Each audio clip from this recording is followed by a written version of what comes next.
للمذنبين وتقبل توبة التائبين وانشر رحمتك على عبادك المؤمنين أجمعين واكفي شر المعتدين والظالمين وارصد الأقدام ولاة الحق لجميع النواحي والأقطار وعيذهم بتأييد من عندك ونصر على المعاندين من المنافقين والكفار واجعلنا يا رب في الحسن الحسين من جميع البلايا واجعلنا يا رب في الحسن الحسين من جميع البلايا واجعلنا يا رب في الحسن الحسين من جميع البلايا وفي الحفظ المقيم من الذنوب والخطايا وأدمنا في العمل بطاعتك وصدق في خدمتك الظالمين وإذا توفيتنا فتوفنا مسلمين مؤمنين واختم لنا منك بخير أجمعين وصل وسلم على هذا الحبيب المحبوب للأجسام والأرواح والقلوب وعلى آله وصحبه ومن إليه منسوب وآخر دعوانا الحمد لله رب العالمين سبحان ربك رب العزة عما يصفون وسلام على المرسلين والحمد لله رب العالمين.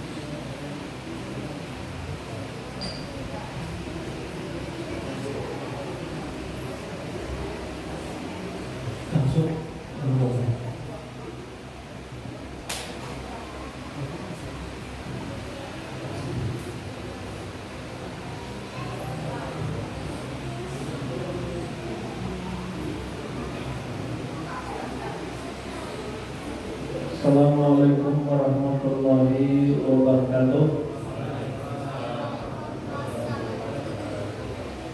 Bismillahirrahmanirrahim. Bismillahirrahmanirrahim. Bismillahirrahmanirrahim. Bismillahirrahmanirrahim. Makana min amatin Allah.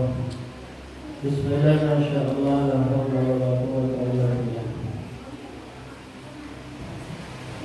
Alhamdulillah rabbil alamin wa bihi nasta'in ala umuri dunya wad din wassalatu wassalamu ala asyrafil anbiya'i wal mursalin sayyidina wa maulana Muhammadin wa ala alihi wa ashabihi ajma'in.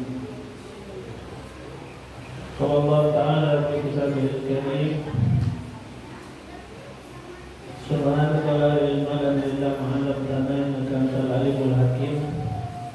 Rabbi shrah li sadri wa yassir li amri wahlul 'uqdatam min lisani yafqahu qawli wahdi qalbi wa saddid lisani bihaqqi sayyidina Muhammadin wa sahbihi wal ali. Allahumma inna nas'aluka fahman nabiyyin wa hifdzal mursalin wa ilhamal malaikatil muqarrabin.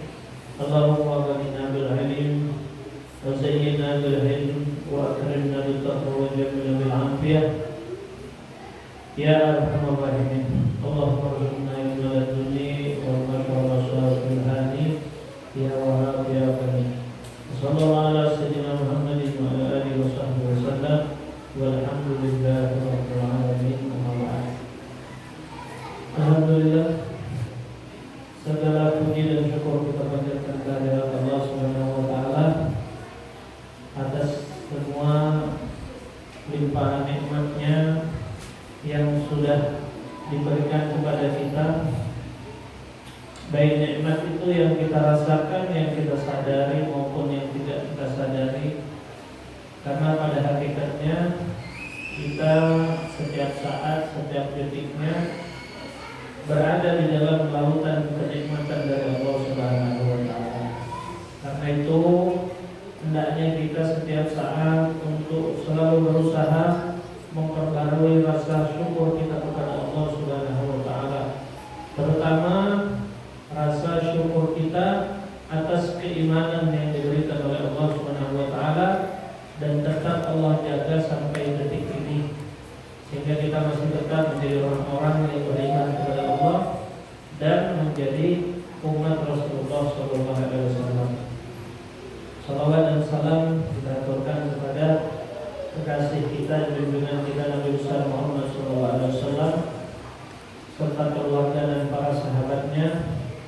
Mudah-mudahan dengan aktivitas kita, dengan kegiatan kita ini menjadi saksi bahwa kita adalah benar-benar umat yang dapat dibanggakan oleh baginda Nabi Muhammad SAW, yaitu dengan kita duduk berzikir, bersalawat, kemudian kita bersama-sama belajar.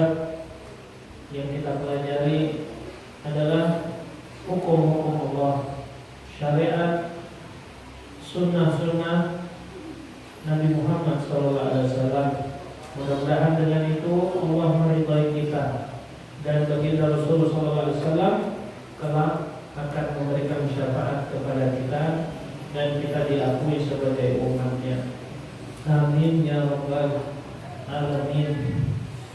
Tidak terasa, alhamdulillah, setahun kita baru ketemu lagi. Setahun. Kemarin terakhir 1443 Hijriah. Sekarang sudah 1444 Hijriah. Jadi dia sudah masuk safar ya. Saya tetap mengucapkan selamat tahun baru Islam. Mudah-mudahan di tahun ini Allah Subhanahu wa taala jadikan kita lebih baik daripada tahun kemarin. Mudah-mudahan apa-apa yang kita hajatkan di tahun kemarin Allah kabulkan di tahun ini. Amin ya Allah. Rezeki, jodoh, kesehatan, hajat baik dunia maupun akhirat, mudah-mudahan Allah mudahkan dengan berkah baginda Nabi Muhammad SAW. Amin ya rabbal alamin. Pada kesempatan ini mengawali taklim kita di awal tahun, itu saya mengambil dari kitab Fawaidul Mukhtarah. Jadi kitab-kitab yang berisi kalam daripada Al-Habib Zain bin Ibrahim bin Sudid. Beliau mengutip kalam-kalam atau ucapan-ucapan para ulama yang disyarahkan oleh Al-Habib Ali bin Hasan Baharun.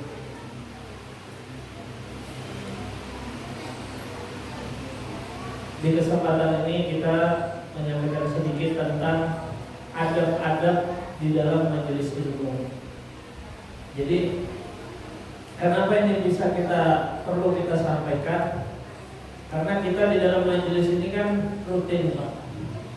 Kita selalu majelis ini setiap 2 minggu lah. Artinya rutin. Majelis ini kita selalu laksanakan secara rutin, secara kontinu, secara istiqomah. Maka kalau kehadiran kita tidak memenuhi daripada adab-adab majelis, ini majelis. Kalau tidak kita melaksanakan adab-adab sebagaimana yang dicontohkan oleh para pendahulu-pendahulu kita, para ulama, para salafus saleh, maka manfaat majelis itu tidak akan terasa. Manfaat majelis itu tidak akan kita dapat. Karena itu penting disampaikan tentang adab-adab. Adab itu artinya etika, aturan yang harus kita ikuti selama berlangsungnya pengajian atau majelis. Nah, insya Allah dengan kita sedikit demi sedikit mengamalkan daripada adab-adab majelis ini, maka manfaat itu akan semakin banyak kita dapat. Ya, jadi tidak hanya sekedar kita kenyang ya kan, pulangnya pulang kenyang, tapi tidak ada yang kita dapat berupa ilmu. Ini kan majelis ilmu. Maka manfaat yang paling besar itu yang kita bawa pulang itu adalah ilmu. Kalau soal makanan kan kita di rumah ada makanan masing-masing lah. Ada makanan. Nah, kenapa kita hadir di majelis ini? Kenapa kita dingin-dingin, hujan-hujan, gerimis? Kenapa kita mau datang ke tempat ini? Ya enggak? Kita datang ke tempat ini tidak lain karena kita mau mendapatkan manfaat yang paling besar. Apa itu manfaat besar? Ilmu. Ilmu ini tidak diberikan Allah kepada makhluk lain, walau malaikat sekalipun. Malaikat, hewan, tumbuhan, benda mati itu tidak diberikan Allah ilmu, tapi ilmu itu hanya diturunkan Allah khusus untuk manusia. Karena itu manusia jika dia mempunyai ilmu, mempunyai pengetahuan, maka derajatnya itu akan ditinggikan oleh Allah Subhanahu wa taala.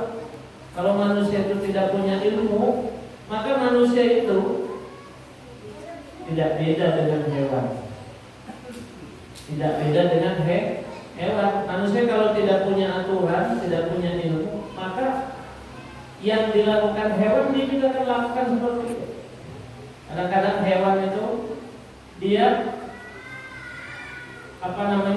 anaknya sendiri dikumpuli, ya. Coba lihat, itu hewan.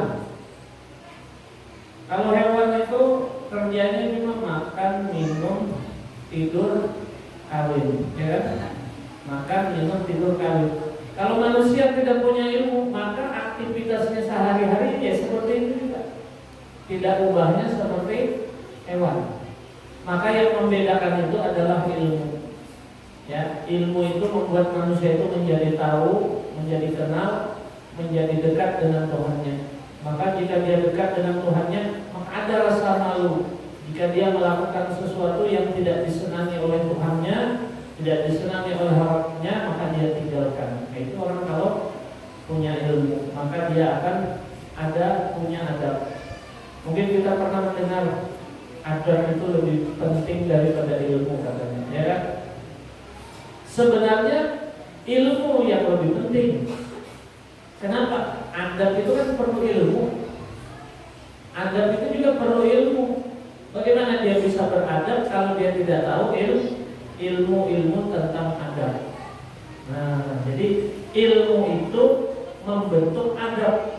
Ilmu itu membentuk akhlak. Jadi adab yang dimaksud ini akhlak. Itulah tujuan Nabi diciptakan oleh Allah Subhanahu wa taala, diturunkan ke dunia ini. Kata Nabi sallallahu alaihi wasallam, "Innamal bu'itsu liutammima makarimah." Tidaklah aku diutus bagi kalian, bagi umatnya, kecuali untuk menyempurnakan akhlak. Maksudnya untuk menjadikan kita ini manusia yang berakhlak. Nah, ada hadis lain juga Nabi mengatakan, "Innamal bu'itsu mu'alliman." Itu hadisnya, ada juga hadis sahih juga. Kata Nabi, tidaklah aku ditutus itu kecuali untuk mengajar. Mu'alliman. Jadi Nabi itu mengajar. Berarti dua hadis ini memberikan tanda kepada kita bahwa menuntut ilmu dan belajar itu penting. Itulah tujuan diutusnya Nabi Muhammad SAW, mengajar, ya kan? Mengajar tentang apa? Tentang ilmu. Tujuan ilmu itu apa? Akhlakul karimah. Jadi tujuan itu adalah akhlakul karimah. Makanya yang dikatakan orang nanti yang paling tinggi kedudukannya di surga itu bukan yang banyak sholatnya, Pak, bukan yang banyak puasanya, bukan yang banyak sedekahnya, bukan yang banyak ilmunya, bukan, tapi yang paling baik akhlak. Itu orang yang paling tinggi kedudukannya di surga itu adalah yang paling tinggi akhlak. Nah, paling tinggi akhlaknya ini nyata. Akhlak itu dari siapa? Dari Nabi Muhammad SAW. Maka orang yang akhlaknya tinggi tadi di surga pasti akan kumpul dengan Nabi Muhammad. Karena surga itu dijadikan Allah adalah tempat orang-orang yang berakhlak mulia. Atau yang dikatakan istilahnya itu apa? Takwa. Takwa itu apa? Takwa itu kumpulan akhlak yang mulia. Tidak bisa orang masuk surga itu kalau tidak bertakwa. Jadi yang dikatakan takwa itu artinya kumpulan daripada akhlak-akhlak yang mulia. Bagaimana kita tahu akhlak mulia? Yaitu akhlak yang diajarkan oleh Nabi Muhammad SAW. Nah itu pentingnya kita belajar tuh supaya kita menjadi orang yang sesuai dengan tujuan diutusnya Nabi Muhammad SAW, yaitu meraih akhlakul karimah, atau bahasa lainnya tadi apa? Takwa. Takwa itu artinya akhlakul karimah, yaitu akhlakul karimah. Takwa sama itu. Nah itu. Karena takwa ini tidak hanya kepada Allah saja. Takwa itu juga kepada manusia. Kalau manusia yang bertakwa, ini ada momen zulimi, ya kan? Orang yang bertakwa itu dia akan sopan santun. Orang yang bertakwa itu dia akan bertanggung jawab, ya kan? Itu takwa itu juga adalah bagian daripada akhlakul karimah atau sebaliknya. Berkata Hatim Al-Aswad ketika di dalam satu majelis, janganlah kamu melihat siapa orang yang berbicara, tapi lihatlah terhadap apa yang ia bicarakan. Nah, jadi kita itu kalau di majelis ini termasuk adab. Ini di dalam kitab Al-Manhajus Shawi. Itu kata Hatim Al-Aswad memberi nasihat kepada kita. Kalau kita mendengar ceramah, mendengarkan tausiah, mendengarkan satu kajian, pembahasan, kita jangan melihat orangnya. Walaupun orangnya itu mungkin lebih muda dari kita, atau mungkin orangnya itu bukan orang yang terpandang misalnya di masyarakat, tapi yang disampaikannya itu benar, maka hendaknya kita menerima. Jadi kita tidak boleh melihat penampilan luarnya orang, ya kan? Ya kalau ini misalnya juga rupanya bagus, rupanya ganteng, orangnya misalnya juga berilmu, wah bagus itu, nilai lebih. Tapi bukan itu. Yang lebih itu dilihat kepada apa yang disampaikannya. Jika kebenaran, maka kita wajib menerima. Walaupun misalnya yang guru kita ini misalnya lebih muda, muridnya tua-tua misalnya, ya gurunya itu kemudaan, nah itu salah sudah itu. Jadi bukan ilmu dari orang muda atau tua, tidak. Yang dilihat itu apakah itu suatu kebenaran atau tidak. Nah karena yang disampaikan itu pada hakikatnya adalah dari Allah dan Rasulullah. Jadi diantara adab di dalam majelis itu adalah kita tidak memandang orang ini yang menyampaikannya, tidak. Karena kalau kita memandang orang yang menyampaikan, maka tidak ada manusia di dunia ini yang betul-betul baik, ya kan Pak? Manusia ini kan semuanya kan punya aib, punya kekurangan, ya kan? Punya kesalahan. Kalau lihat orangnya, wah, tidak ada orang yang dakwah, tidak ada orang yang menyampaikan ilmu, ya kan? Karena orang semua itu pasti ada kekurangan, pasti ada aibnya. Maka kalau kita lihat orangnya, kita tidak bakal dapat ilmu. Makanya kita di antara adab dalam satu majelis itu adalah kita melihat apa-apa yang disampaikan. Kalau itu satu ilmu, itu satu kebenaran, maka wajib kita ambil, wajib kita amalkan. Gitu. Di antaranya lagi adab-adab di dalam majelis. Berkata Imam Ali Zainal Abidin,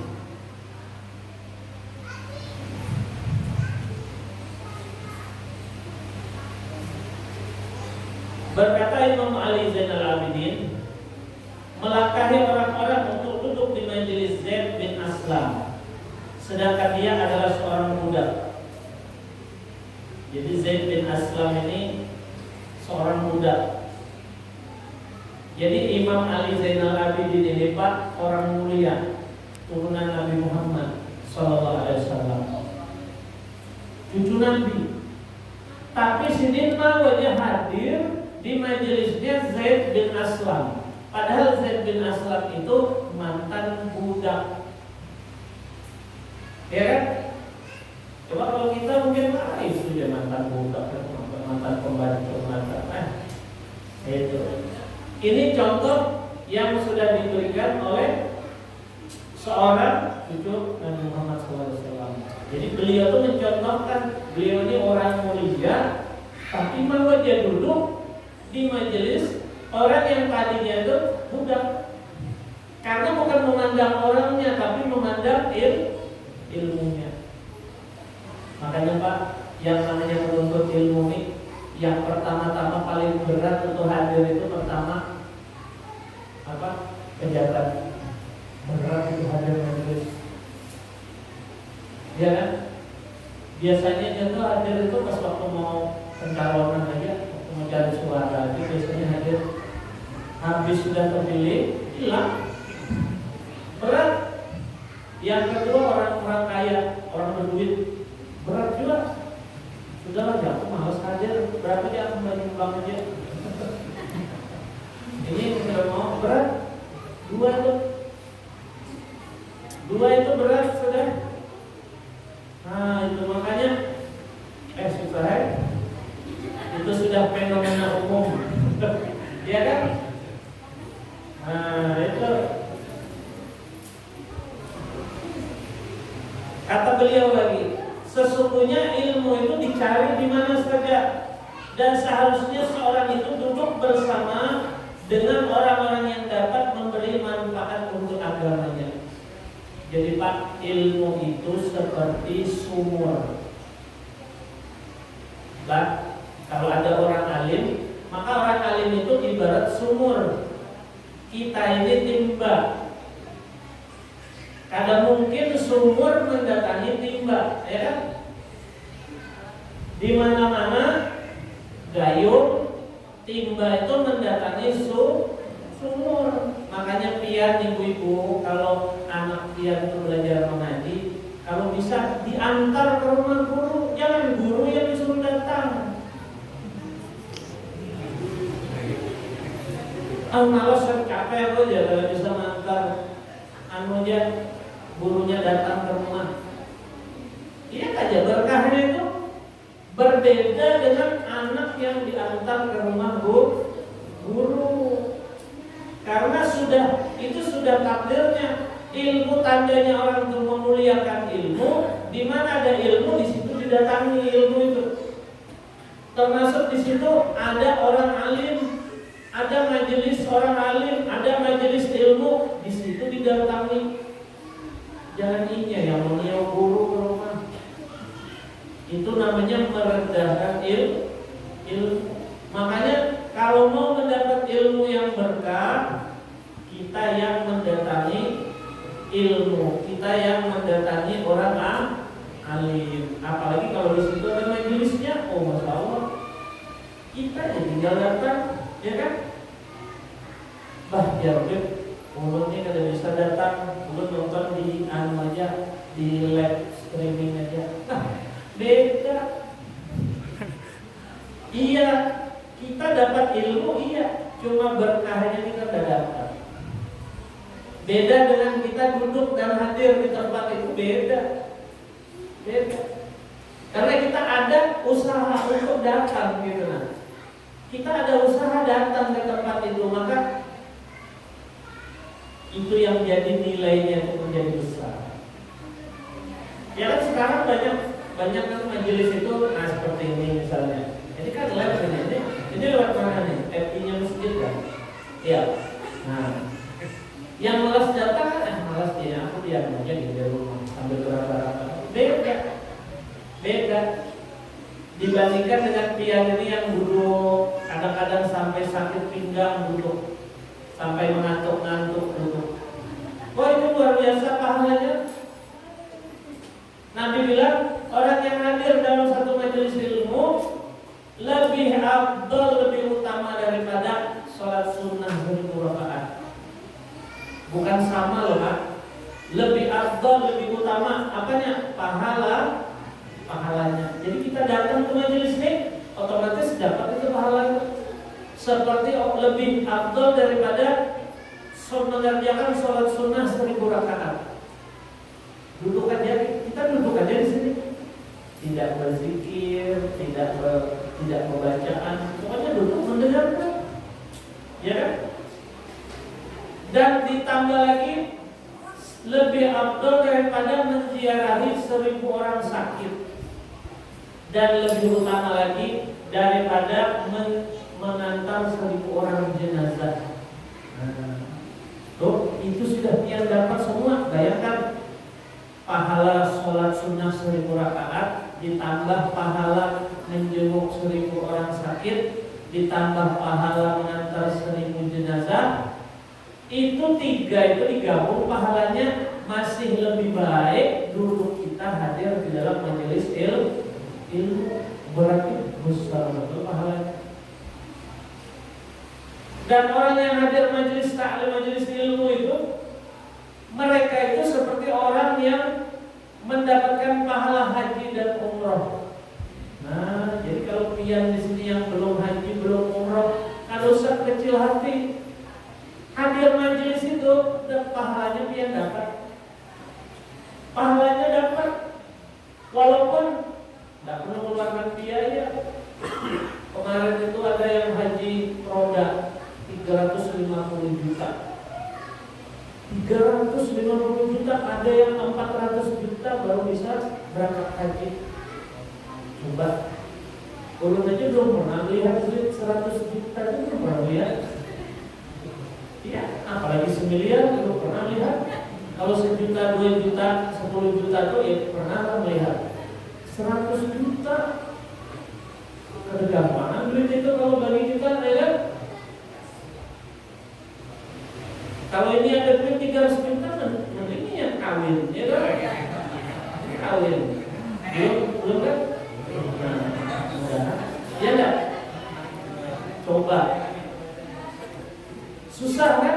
Tapi duduk kita di sini, pahalanya dapat kita seperti orang yang haji dan umroh. Ini hadis bukan saya yang mengatakan, tapi hadis dari Nabi SAW. Maksudnya apa? Supaya kita itu rajin menghadiri majelis ilmu. Artinya untuk mendapatkan pahala yang begitu besar itu sangat mudah dan sangat gampang. Kalau kita tahu, orang tahu itu artinya punya ilmu. Orang yang punya ilmu itu pasti dia akan beradab, dia akan berakhlak.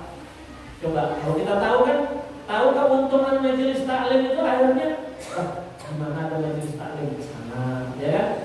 Di mana ada pengajian sana, dapat pahalanya kita. Hari-hari kita haji umroh. Nah itu. Jadi yang kedua ini diantara adab itu adalah kita yang mendatangi ilmu, kita yang mendatangi majelis-majelis ilmu. Jangan orang alimnya yang mendatangi kita, putus keberkahannya. Jadi usahakan kita yang mendatangi. Nah, jadi bagaimana orang-orang dulu itu mereka menuntut ilmu itu di jalan, ya kan? Kalau cerita Syekh Muhammad Arsyad Al-Banjari itu belajarnya apakah berada 30 tahun. Ayo, kita aja sudah baru 2 tahun, 3 tahun ini sudah merasa paling alim. Sekarang kan belum ada apa-apanya tuh.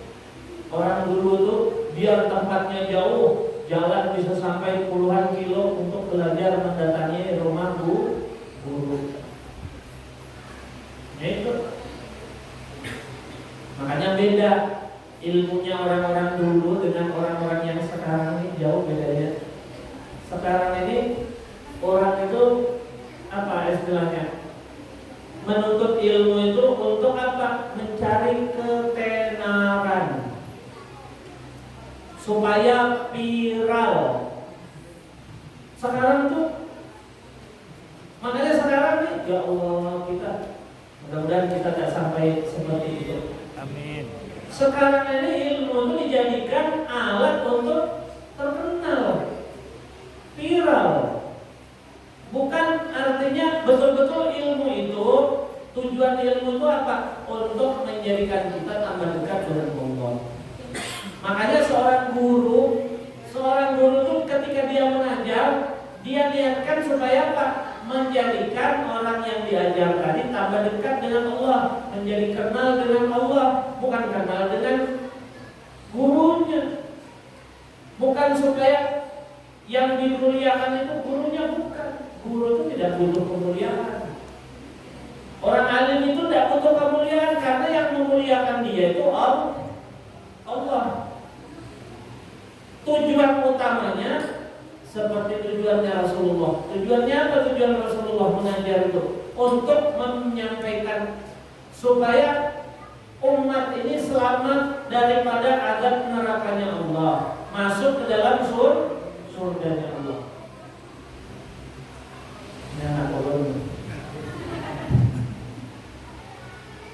Jadi seperti itu. Jadi orang menuntut ilmu. Jadi ilmu itu yang kita datangi, ya. Jadi kalau kita mengerti tentang keutamaan ilmu itu, maka ilmu itu akan kita datangi dimanapun, ya. Ketiga, jadilah kamu sebagai orang yang baik dalam menyimak dan mendengarkan nasihat. Terimalah nasihat yang kamu dengar dan merasa dirimu bahwa kamulah yang dimaksud dan dituju di dalam nasihat itu. Nah, itu dalam kitab Nasihat Diniyah. Ini ucapan Imam Abdullah bin Alwi Al-Haddad. Maksudnya apa? Kalau kita hadir dalam satu ceramah, dalam satu pengajian, dalam satu taklim, ketika guru menyampaikan, ketika guru memberikan kita nasihat, anggap nasihat itu untuk diri kita. Kita yang hadir ini, kita yang hadir ini, kalau ada ceramah, ada tausiah, ada nasihat, kita jangan menganggap, oh itu si Anu itu yang dipadahi guru itu, si Anu itu. Nah, ini tanda orang kata dapat ilmu. Ini tanda orang yang tidak bakal dapat ilmu. Jadi kalau orang mau dapat ilmu, ini banyak orang datang. Ketika orang guru menyampaikan, ketika orang alim tadi menyampaikan satu ilmu nasihat, anggap nasihat itu untuk dirinya, untuk diri kita. Makanya kayak apa kalau orang dinasehati, maka dia akan serius menyimak, mendengarkannya jujur-jujur. Dengarkan. Ya Allah, ya Allah. Pokoknya mendengarkan. Serius, dia tidak akan menyibukkan dirinya dengan yang lain. Itu. Makanya kalau di majelis itu ada sikap seperti ini, alim berataan itu. Iya. Kadang kan kita enggak. Kalau kita dengarkan hadir pengajian, hadir ceramah, begitu guru ini ceramah atau dai-nya ini memberi nasihat, si Anu itu ya, yang pernah itu, si Anu itu, ya kan? Kebanyakan kita kayak itu. Kita tidak merasa bahwa nasihat itu sebenarnya untuk diri kita, ya kan? Walaupun penceramah itu menyampaikan sebenarnya yang saya sampaikan itu mari kita sama-sama mempraktekkan, karena yang kita sampaikan ini datangnya dari Allah. Mari kita sama mengamalkan, khususnya untuk diri saya pribadi. Itu maksudnya supaya guru tadi ini memberikan semangat, ya kan? Memang sama seperti saya menyampaikan. Bukan berarti itu untuk bapak-bapak ibu-ibu saja, tapi juga untuk saya mengamalkan. Karena tidak semua yang kita sudah mengamalkan, ada yang belum juga kita amalkan, ya kan? Jadi kita di majelis ini pada hakikatnya kita sama-sama belajar. Cuma ketika apa yang disampaikan tadi itu, kenapa kita anggap itu nasihat untuk diri kita? Karena dia merasa bahwa nasihat itu langsung dari Allah dan Rasul. Apalagi ini ucapan seorang wali tadi, Habib Abdullah bin Alawi Al-Haddad. Jadi kalau ucapan nasihat itu keluar dari mulut orang lain, pada hakikatnya yang menasehati itu Habib Abdullah bin Alawi Al-Haddad. Jadi kita ini bisa berinteraksi dengan seorang wali, dengan Nabi, dengan Allah melalui nasihat-nasihat itu tadi. Kalau kita mengamalkan, kalau kita mempraktekkan, bisa jadi mungkin kita ketemu dengan yang memberi nasihat itu. Termasuk mengamalkan misalnya hadis Nabi Sallallahu Alaihi Wasallam. Banyak kita amalkan hadis Nabi, maka suatu tidak mustahil satu saat kita mimpi ketemu dengan Nabi Muhammad SAW. Begitu. Nah, jadi ini yang ketiga, bahwa ketika ada ceramah, ada tausiah, maka anggap nasihat itu untuk diri kita. Jadi kita kada sibuk memperhatikan orang. Ini nasihat untuk diriku. Maka aku berniat untuk mengamalkan, aku niat untuk mempraktekkan. Nah, itu pasti itu akan manfaat dalam kehidupan. Walaupun yang keempat, walaupun nasihat itu sudah disampaikan berulang-ulang, disampaikan mungkin sudah 2 kali, 3 kali, mungkin sudah sering, anggaplah itu baru kita dengar. Nah, ini termasuk adab juga di dalam majelis. Itu termasuk tanda kalau orang itu bakal dapat ilmu, walaupun seringnya mendengar. Di mana mungkin yang mendengarkan, mungkin lewat TV, mungkin lewat HP, mungkin lewat YouTube. Tapi yang mendengar lagi, dianggapnya itu baru aja mendengar. Jangan dianggap sudah sering, wah akhirnya tidak dapat, tidak masuk. Jadi anggap satu ilmu itu walaupun sudah berulang-ulang disampaikan, anggap kita baru mendengar, baru sekali mendengar. Maka pasti kita akan dapat manfaatnya ilmu.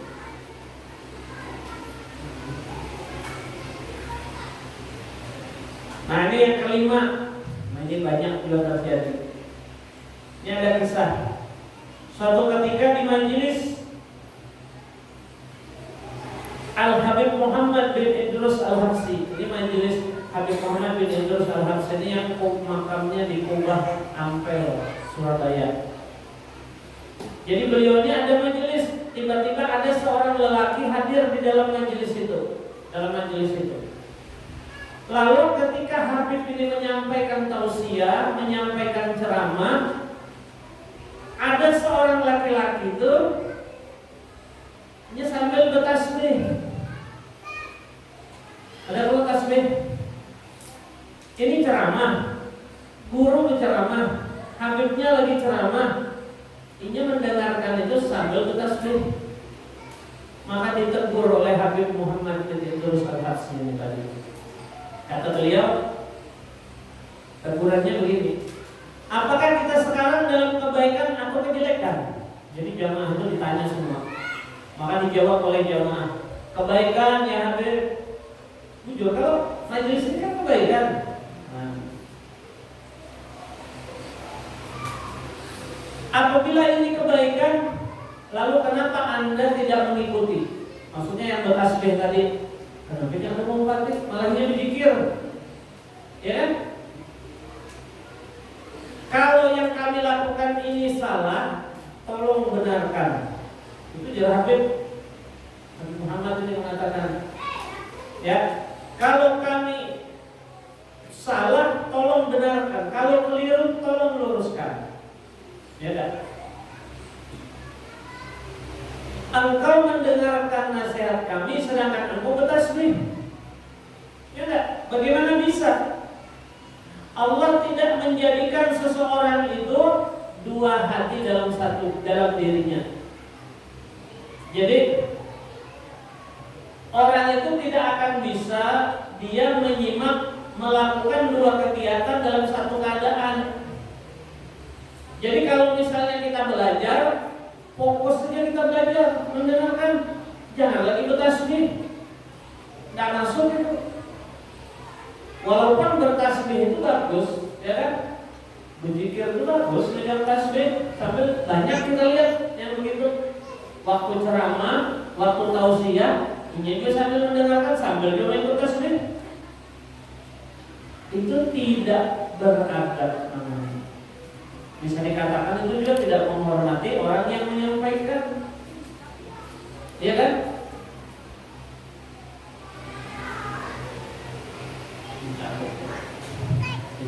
Sudah. Nah, jadi ketika ada penyampaian ilmu, ada tausiah, maka usahakan stop aktivitas lain itu, stop. Ya kan? Bayangkan yang bertasbih aja, yang bertasbih dalam satu majelis saja ditegur oleh Habib Muhammad bin Idrus Al-Habsyi. Apalagi kalau kita sekarang ada ceramah, ada tausiah, kita megang HP. Ya kan? Itu bertasbih. Bertasbih itu kan kalau dipikir baik, itu bagus, itu bertasbih di majelis. Tapi bertasbih waktu orang berceramah itu kan beradab namanya. Itu tidak beradab. Jadi usahakan waktu ada ceramah, ada tausiah, dengarkan. Paham atau tidak paham kita dengarkan, walaupun misalnya penceramahnya itu dari Yaman, Habib dari Yaman bahasa Arab, kita kada paham, anggap aja pura-pura aja paham.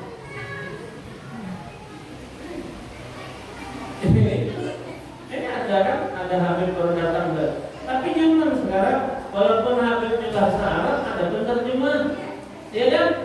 Ya walaupun yang diterjemahkan itu ya pas-pasnya itu 80% lah, ya kan? Karena tidak bisa persis orang menerjemahkan itu.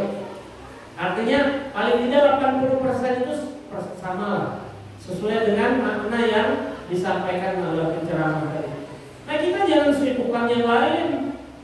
Apalagi kita misalnya mau buka HP waktu ceramah, apalagi kita mau ngobrol dengan sebelah teman kita. Nah itu kan mendapat manfaat itu. Apalagi kalau kita seperti itu setiap majelis. Begitu kita setiap majelis, bahkan ada gunanya kita hadir majelis itu. Rugi kita. Apalagi sampai maksiat di dalam majelis. Ayo, ada tuh orang ketika majelisnya maksiat. Ini waktu ceramah, ini bergosip di sebelah, dengan kawalannya bergosip. Begibahnya, tahu lah itu penceramah itu. Siapa itu begibah kan? Ini tuh kemarin tuh seperti itu dalam bininya juga. Wah, itu kamu. Ya Allah. Nanti gibahnya kan gurunya nih bukan ibu gibahnya kadang-kadang. Iya kan Bu? Nah jangan sampai kayak itu. Pokoknya ketika majelis berlangsung, usahakan kita menyimak. Jangan ada aktivitas lain. Walaupun itu sifatnya kebaikan kayak tasbih tadi, itu sangat tidak beradab. Nah, stop. Mending kalau punya kegiatan, mending guring aja sudah, guring. Kalau guring kan ada bisa disalahkan, ya kan? Nah itu. Banyak ulama, di antaranya lagi Syekh Husain bin Syekh Abu Bakar bin Salim. Nah ini anaknya Syekh Abu Bakar bin Salim, namanya Husain bin Syekh Abu Bakar bin Salim.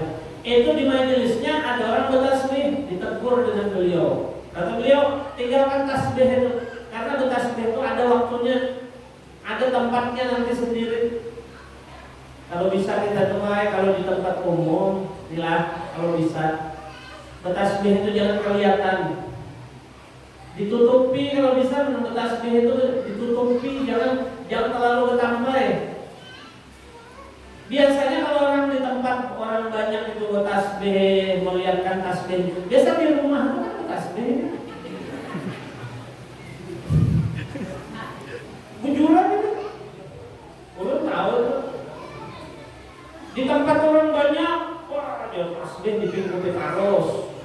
Di rumah dipikuti terus kali enggak ada. Padahal orang itu ketika di rumah itu paling bagusnya itu tasbih berzikir. Ya kalau kesempatan itu ketika dia nggak ada kesibukan, nggak keluar kemana-mana, ya kan? Itu paling bagusnya sudah di rumah berzikir. Ya kan? Apalagi anak-anak sudah ibaratnya di rumah karena banyak kegiatan, nggak banyak kesibukan, sudah itu zikir, baca subhanallah wa bihamdihi 100 kali atau baca istighfar atau salawat, ya kan? Kayak itu. Jangan giliran di tengah orang banyak, kemana-mana main ikuti tasbih. Ya kan? Nah, ini banyak fenomena yang terjadi seperti itu. Padahal bertasbih, ini kan tasbih maksudnya membawa nama tasbih itu nah. Ya kan? Tasbih itu maksudnya apa? Orang yang membawa tasbih itu anggapan kita kan orangnya berzikir kan? Sekarang belum tanya, apa sih artinya zikir? Apa artinya zikir? Zikrullah artinya ingat kepada Allah. Berarti kalau ingat kepada Allah itu di mulut, di pikiran, apa di hati? Ingat, ya kan? Jadi orang yang berzikir itu sebenarnya bukan tidak mesti harus dengan memakai tas, tapi tasbih itu adalah termasuk alat berzikir. Tasbih itu termasuk alat untuk berzikir, tapi tidak setiap orang yang megang tasbih itu berzikir. Ya kan? Jadi kita berzikir kepada Allah itu jangan tergantung tasbih. Paham gak Pak? Kitanya dilengkapi Allah, ada pikiran, ada hati. Apalagi dikatakan hati, qalbu itu adalah tempatnya Allah Subhanahu wa taala. Disitulah tempatnya Allah. Singgasananya Allah itu di dalam qalbu setiap mukmin. Ya kan? Jadi tanpa tasbih kita kemanapun kita bisa selalu menyebut nama Allah. Ya kan? Jadi jangan tasbih itu kalau apa? Jangan kita itu berzikir itu tergantung tasbih. Nanti tasbihnya hilang juga kita berzikir. Karena tasbih itu bisa hilang Pak. Ibu beli yang tasbih digital itu nah yang di jempol ya, ditelunjuk, itu bisa habis baterainya. Itu ada Habib ini dikisah, ada Habib Abdullah bin Husain bin Tahir yang mengarang kitab Sulamul Taufik. Itu beliau itu amalannya setiap hari zikir la ilaha illallah 25.000 kali, istighfar 25.000 kali, dan sholawat kepada Nabi 25.000 kali setiap hari. Satu ketika beliau itu ada dikasih di zaman itu jam orang dulu itu adalah yang model rantai. Jadi jamnya itu dimasukkan di kantong ya, jam rantai, jam orang Belanda itu. Nah, bukan kayak kita sekarang asumsi kan di sini. Jam orang dulu yang ada rantai. Jadi kalau anak melihat jam baru dilihatnya ini, nah, pembukaan itu. Ketika Habib Abdullah bin Husain bin Tahir itu dikasih jam itu, diterima dengan beliau. Diterima, setelah beberapa lama jamnya itu dikembalikan dengan orang tadi, dengan yang memberi tadi. Dikembalikan. Kenapa dikembalikan? Mati ya. Jamnya mati. Jam orang tadi, Bib kalau mati Bib dibelikan baterai. Bilang Habib Abdullah bin Husain bin Tahir, waktuku ini tidak ada lagi untuk membaiki jam. Tidak ada lagi waktuku untuk membaiki jam karena habis seluruh waktuku untuk berzikir kepada Allah. Ayo, itu kan tergantung dengan jam sekian berzikir. Tidak tergantung setiap saat dia berzikir. Sampai-sampai ketika matinya, ketika meninggalnya Habib Abdullah bin Husain bin Tahir ini, itu ada keluarganya, entah anaknya atau saudaranya itu menalokin, gitu. Orang yang sakaratul maut kan biasanya ditalkin lah, dituntun la ilaha illallah, ya kan? Biasa kayak itu kita.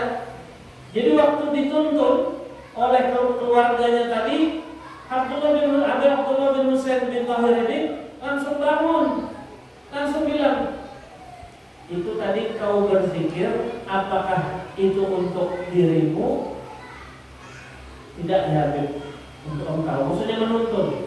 Kata beliau, langsung ngomong itu dalam sakaratnya, ketahuilah darah dan dagingku ini sudah berzikir kepada Allah Subhanahu wa taala. Jadi jangan perlu lagi dituntun. Tidak perlu lagi dituntun, dibimbing. Nah, jadi orang berzikir itu tidak mesti harus menggunakan alat. Cuman kalau kita misalnya masih tergantung dengan alat, dengan tasbih, dengan apa misalnya, tidak masalah, itu tidak dilarang. Kalau ada yang mengatakan tasbih itu bid'ah, enggak begitu. Sarana yang digunakan untuk ibadah itu boleh. Seperti kita mau menuntut ilmu, ada sekolahan, ada madrasah, ada pondok pesantren. Walaupun di zaman Nabi tidak ada sekolahan, tidak ada madrasah, ya kan? Ya enggak? Zaman dulu adalah kantor pertanian, kantor pertanahan, ya kan? Berarti orang yang kerja di kantor itu bid'ah juga berarti. Nah, sepeda motor kedadak, HP kedadak, motor mobil kedadak, ya enggak? Nah, jadi kita jangan sempit mengartikan masalah bid'ah. Bid'ah itu tidak mesti dilarang. Termasuk tadi tasbih, karena Abu Hurairah sendiri itu pernah punya batu yang dimasukkan ke dalam kantong, dalam satu kantong. Batunya itu ditanya oleh Nabi, itu batu untuk apa? Kata Abu Hurairah, ini batu kugunakan untuk berzikir ya Rasulullah. Nabi tidak melarang, Lalu Nabi menyambut, wah bid'ah ini, tidak. Makanya ulama kita membuat yang namanya itu tadi dinamakan tasbih yang lingkaran itu nah. Ya enggak? Itu sebagai alat untuk berzikir. Tapi intinya berzikir itu bukan itu. Itu alat aja, Pak.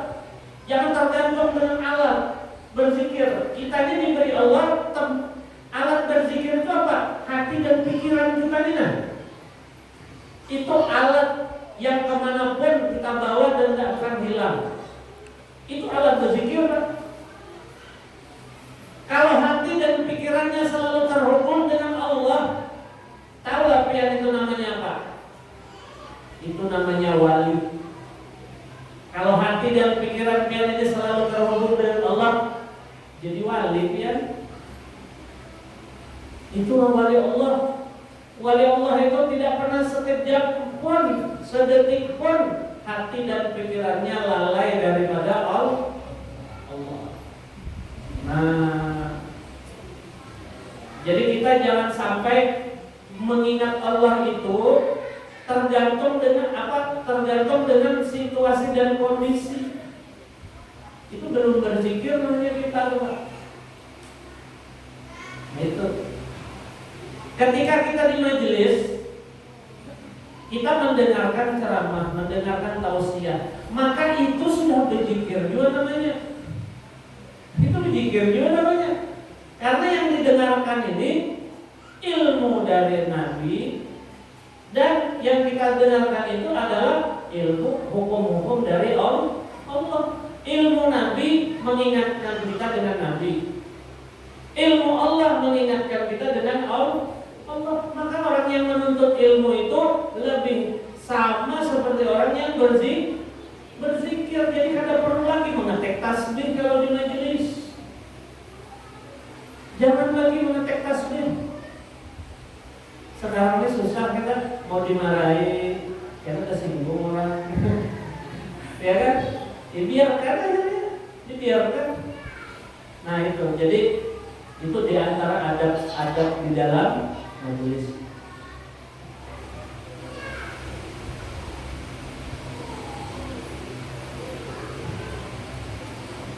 Nah ini lagi Satu ketika ada seorang yang tertawa di dalam majelis. Al-Amasi rahimahullah ta'ala. Al-Amasi ini ulama wali juga. Lalu beliau ini berdiri dan menegur, menyuruh orang tadi yang ketawa itu, menegur. Kata beliau, kamu menuntut ilmu yang Allah berikan kepadamu sambil tertawa. Ini disambut. Kemudian beliau tidak mau mengajaknya berbicara sekitar 2 bulan lamanya. Nah, ini dalam kitab Tanbihul Mukhtarin. Jadi guru ini waktu majelis, waktu dia menyampaikan, muridnya ketawa. Gara-gara ketawa ini marah gurunya, sampai kada diajak mufadir 2 bulan. Ya kan? Sekarang kalau di majelis mulai di awal sampai akhir ketawa dulu. Ada jadi kayak itu. Makanya kalau majelis ini kita tidak bisa juga terlalu banyak ketawa, terlalu banyak guyon, karena ilmu itu tidak akan masuk. Ya kalau sesekali aja tidak masalah. Kadang-kadang berlucuannya itu berlewatan itu di majelis. Kadang menyebut sesuatu yang sebenarnya tidak pantas disebut di majelis, disebut. Tujuannya apa? Supaya orang tertawa. Kalau kayak itu mending kita mengundang pelawak aja daripada mengundang. Iya kan? Apa bedanya? Orang datang ke majelis itu anak mendapatkan ilmu. Kalau anak tertawaan, menonton ini kan di pelawak di TV banyak, di YouTube banyak, ya kan? Jadi kita ini melihat orang yang datang ini akan mengambil manfaat dari ilmu. Makanya jangan sampai kita tuh orang-orang dulu itu luar biasa. Artinya tuh kayak ulunlah kagum ulun melihat guru bahit berabai. Itu pernah yang lihat pengajiannya jamaahnya. Dia kalau di YouTube kayak apa jamaahnya tuh. Pernahkah kalian mendengar sidin itu melucu tuh dalam majelis itu sampai orang itu mengangkat ketawa? Adalah kayak itu. Kayak itu contoh, ya kan? Banyak kan itu jamaah yang hadir itu rapi bersusun duduk. Karena kayak kita baru bajunya seragam putih semuanya, kita warna-warni kan. Iya kan? Pernah mungkin melihat majelisnya guru bahit. Ada lagi yang di Kalwa Habib Muhammad bin Abu Bakar Ali terus 7 sama majelisnya hampir mirip-mirip dengan guru bahit gitu. Itu orang rapi, duduk atur kayak orang sholat itu. Teratur, bajunya sama putih seberataan. Dan yang disampaikan di situ bujur-bujur serius. Karena ada orang ketawaan, berhimatan itu datang. Karena apa? Ini orang datang, pian-pian datang ini hendak mengambil manfaat, gitu, supaya dapat ilmu. Maka yang menyampaikan ini juga harus menghargai orang-orang datang. Orang-orang. Karena kalau misalnya juga yang kalau yang menyampaikan ini lucu, karena orang ini boleh ke rumah ditanya kayak apa tadi ceramahnya, lucu benar ya? Ya kan, lucunya ya diingat orang, lucunya bukan ilmunya, ya loh. Nah itu, jadi ini termasuk di antara adab majelis. Usahakan ketika menyampaikan ilmu itu jujur-jujur. Kalau hendak tertawa atau santai-santai, habis majelis tuh. Itu termasuk adab majelis. Jadi kita harus serius.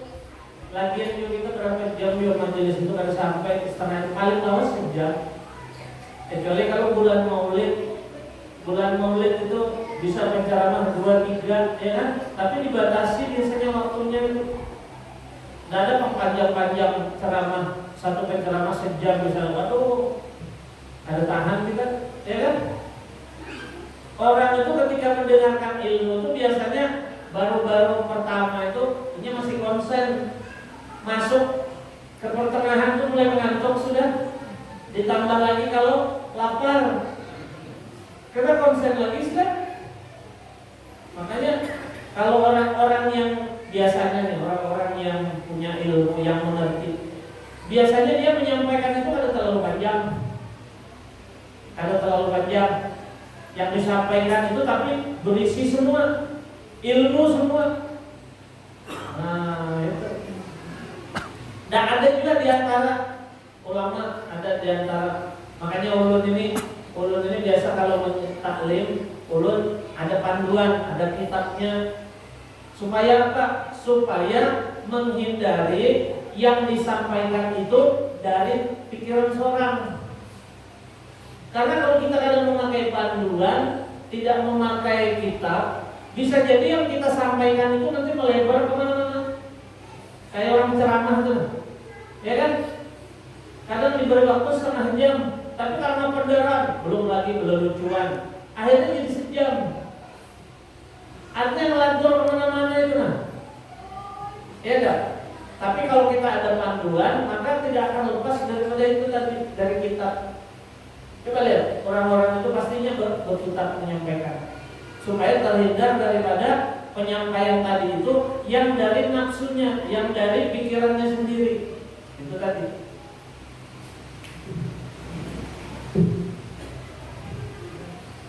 Imam Syafi'i radhiyallahu rahmatullah alaih, Imam Syafi'i rahmatullah alaih. Jadi kalau kita menyebut Imam Syafi'i, kalau sahabat radhiyallahu an, jadi kalau sahabat itu radhiyallahu an. Kalau tabi'in rahmatullah alaih. Itu harus dibedakan. Kalau radhiyallahu an itu sahabat. Ya, kalau orang-orang di bawahnya itu tabi'in itu rahmatullah alaih. Imam Syafi'i berkata, aku membuka lembaran kitab di hadapan Imam Malik. Imam Malik ini gurunya Imam Syafi'i. Dengan sangat pelan karena memuliakan guru, agar beliau tidak mendengar suara jatuhnya lembaran kitabku. Coba. Imam Syafi'i ini membuka lembar itu pelan-pelan. Apa bahasa kita menjelaskan? Kada mau kedengaran membuka, kalau kita, ya kan? Kedengaran tuh. Imam Syafi'i membuka kitab aja kada mau kedengaran gurunya. Saking apa? Memuliakan guru tadi. Artinya di majelis itu jangan sampai ada sesuatu tuh yang membuat suasana itu jadi ramai gitu kan. Jadi tidak khusyuk majelis itu. Majelis itu kita usahakan khusyuk gitu. Bayangkan Imam Syafi'i ini kan imam kita, sampai ketika membuka kitab aja kata beliau itu pelan-pelan supaya ada kedengaran gurunya. Nah, itu luar biasa kan. Ini adab di dalam majelis. Nah, kemudian lagi di antara adab, janganlah kau mentertawakan orang yang salah di dalam bacaan. Karena kamu dulu juga begitu. Jadi kalau ada orang misalnya baca maulid, baca haksi atau baca kitab kesalah, jangan diketawakan. Biasa aja. Justru bagus yang menunjukkan kesalahannya supaya bisa dipujuli. Ada orang salahnya ada mau sembunyikannya, akhirnya salah terus. Bagus kalau kesalahan itu kelihatan supaya bisa dibenarkan. Ya enggak? Yang membenarkan itu guru. Jadi kita jangan, kalau di majelis ini jangan suka menertawakan orang. Termasuk di sini pesan yang tersembunyi itu, jangan suka melihat kekurangan orang kalau di majelis. Karena di majelis ini macam-macam orang, Pak. Kadang-kadang ada orang sarungnya ketinggian, ada orang sarungnya robek misalnya, ada yang bajunya kada pas dengan selawarnya, ada bajunya kada pas dengan sarungnya, ada ibu-ibu jilbabnya kada serasi dengan bajunya. Jangan dipenderi, biarkan aja kan. Ini jadi bahan kisah. Harus di majelis kisah pernah kita lihat ya. Jangan. Ini termasuk adab. Jangan melihat orang kalau di majelis itu. Termasuk kekurangannya atau apa. Termasuk bacaannya. Termasuk bacaannya.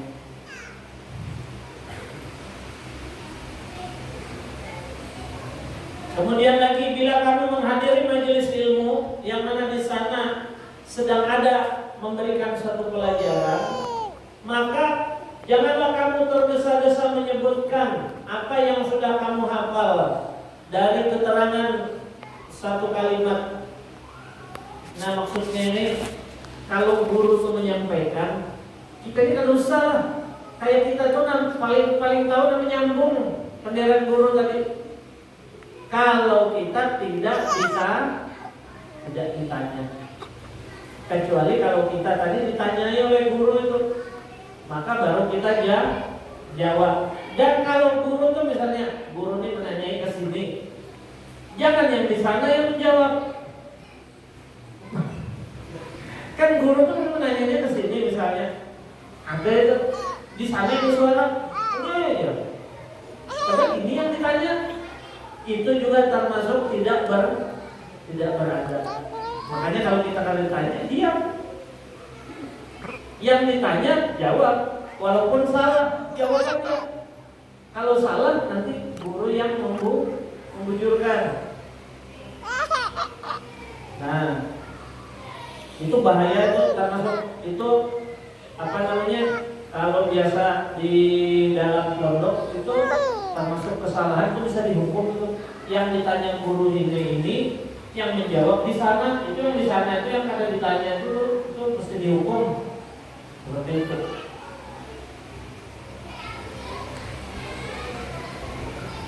Ketika ada penjelasan dari seorang guru,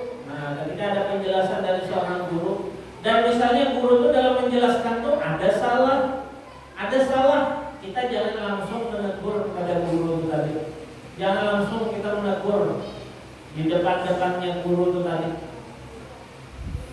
Nah itu artinya itu kita sampaikan nanti setelah majelis itu selesai, baru kita dekati tadi guru. Tadi ini guru yang mungkin guru kamu ada lihat kan guru tadi baca kayak ini. Nah, jangan langsung kita sampaikan salahnya itu ketika di majelis itu. Tunggu selesai majelisnya. Itu.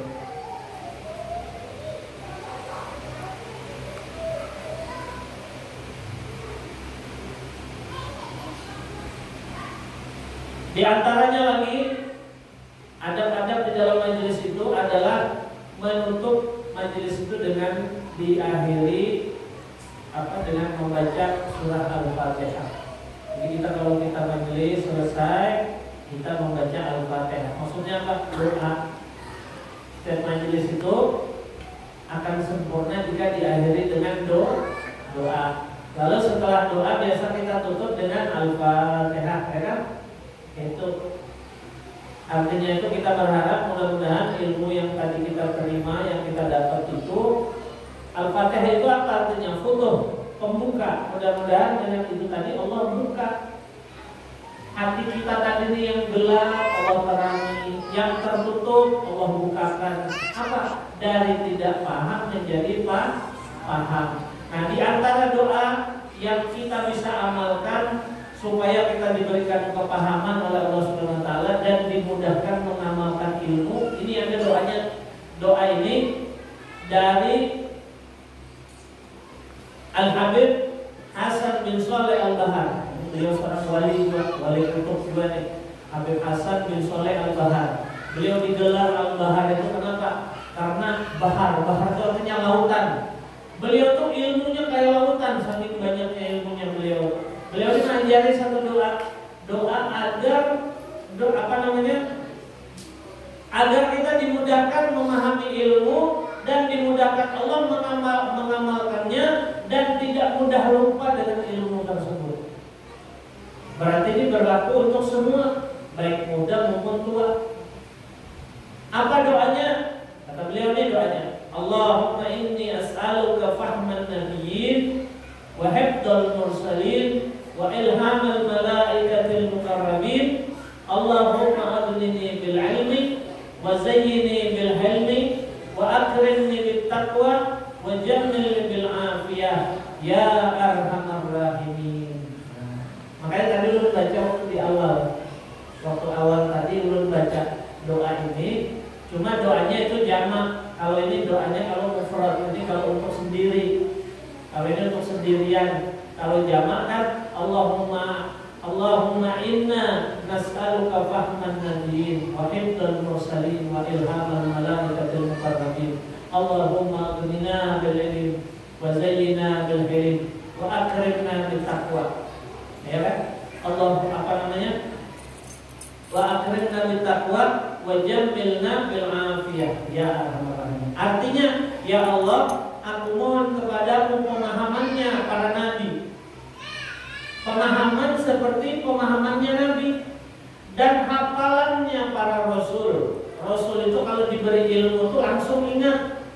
Dulu itu kan ada tulis-tulis kan. Jadi begitu dapat wahyu dari Allah langsung hafal, langsung ingat.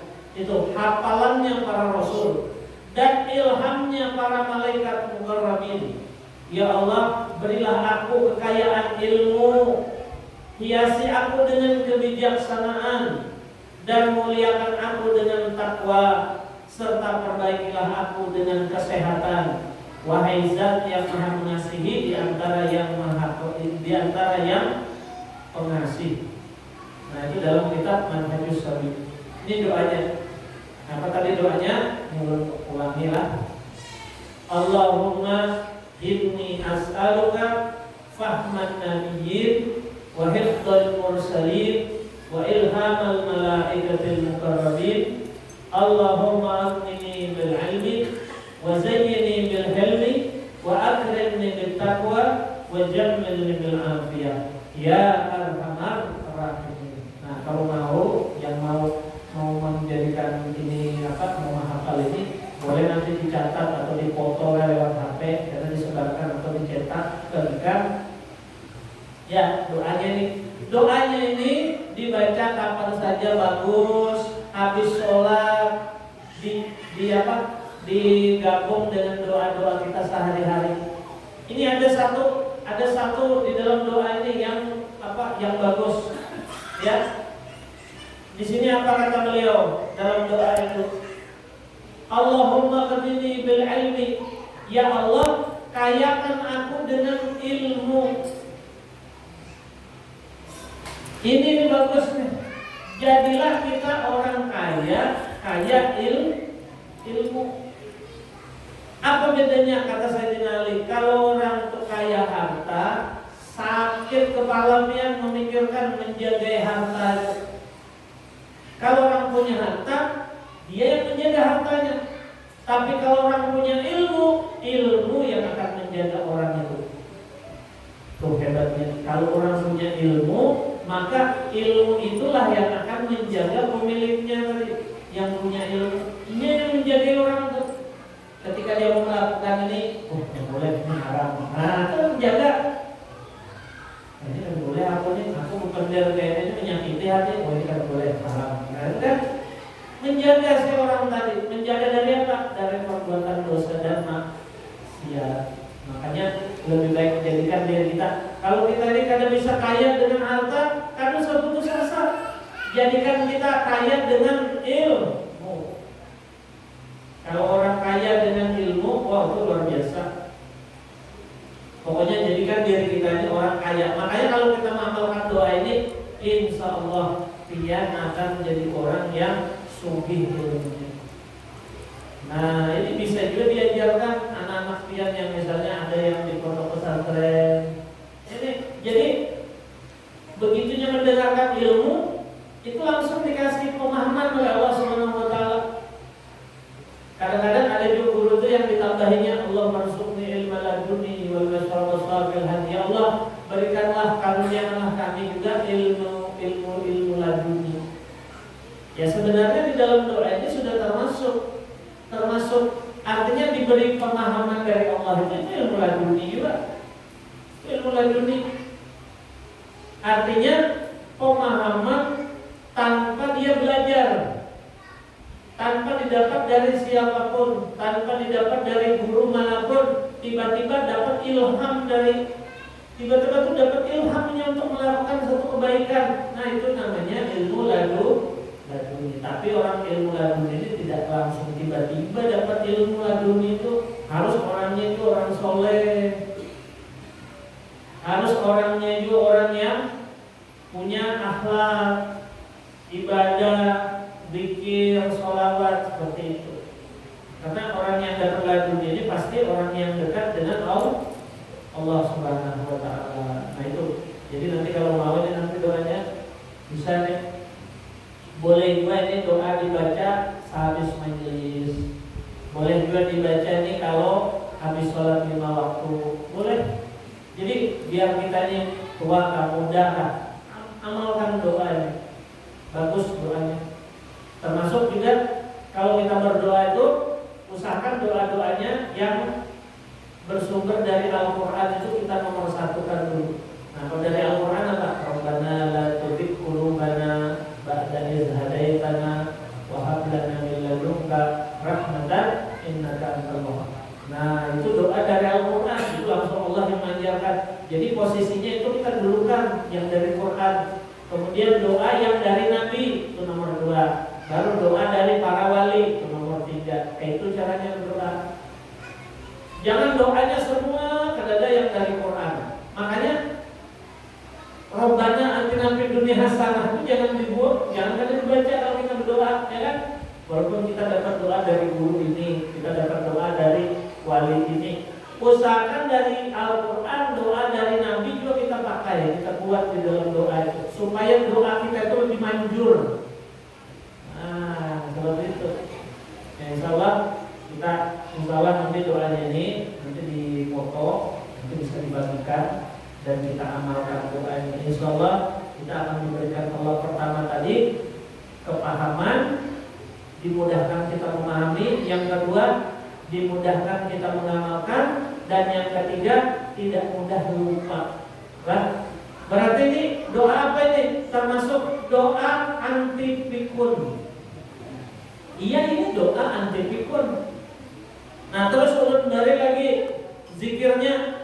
Zikir ini juga zikir supaya kita tidak pikun. Biar tua tetap ingatannya kuat. Nah, orang-orang dulu tua tapi ingatannya masih kuat. Apa zikirnya? Zikirnya adalah ya mubdi'u ya khaliq. 100 kali dibaca setiap hari subuh. Ya mubdi ya khaliq. Ya mubdi'u ya khaliq. Itu dibaca 100 kali setiap habis sholat subuh. Jangan zikirnya aja dibaca, sholat subuhnya ada, salah dulu. Habis sholat subuh baca ya mubdi ya khaliq 100 kali. Itu biasa disuruh anak-anak pondok itu baca ini ya. Kalau anak-anak di pondok biasa disuruh baca ini ya mubdi ya khaliq. Jangan mentang-mentang anak pondok yang baca ya. Aku ini sudah tua, akan sekali aku baca ya. Ada. Justru orang yang tuanya anak ingatan sudah mulai kurang, ya kan? Sudah dipadahi tadi lupa. Nah, supaya ingatannya kuat ini diamalkan, biar terhindar dari pikun. Bahasa Indonesianya apa? Pikun. Ada peringatan. Lali kan? Lali. Itu bahasa Jawa itu lali. Banjar juga Jawa lali lupa ya. Lali lupa. Sama juga. Nah, pokoknya lali, pikun, lupa, ada peringatan. Nah, ini obatnya. Ya mubdi'u ya khaliq. Nah, ini dianu nih oleh-oleh buat kita bawa pulang ke rumah untuk diamalkan. Nah, ini satu doa, ada satu zikir. Nah, itu. Jadi itu aja dulu.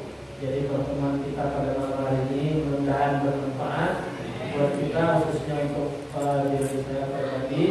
Mudah-mudahan majelis kita ini diberkahi Allah Subhanahu wa taala, diistiqomahkan kita, dan mudah-mudahan dengan bertambah ilmu kita, bertambah pula ibadah kita. Dan bertambah ibadah kita mudah-mudahan semakin bertambah ketakwaan kita kepada Allah Subhanahu wa taala, dan ketika kita bertakwa kepada Allah, mudah-mudahan kita mendapatkan ridhonya Allah dan kita dimasukkan ke dalam surganya Allah. Amin ya rabbal alamin. Ala adinnya wa qulna syalihah wa ala man arsalahu sallallahu alaihi wasallam. Sudah Al-Fatihah.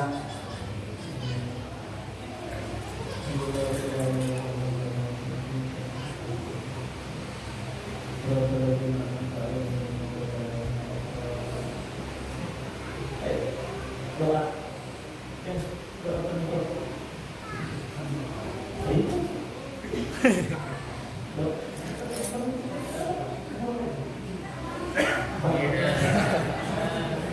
Baik sebab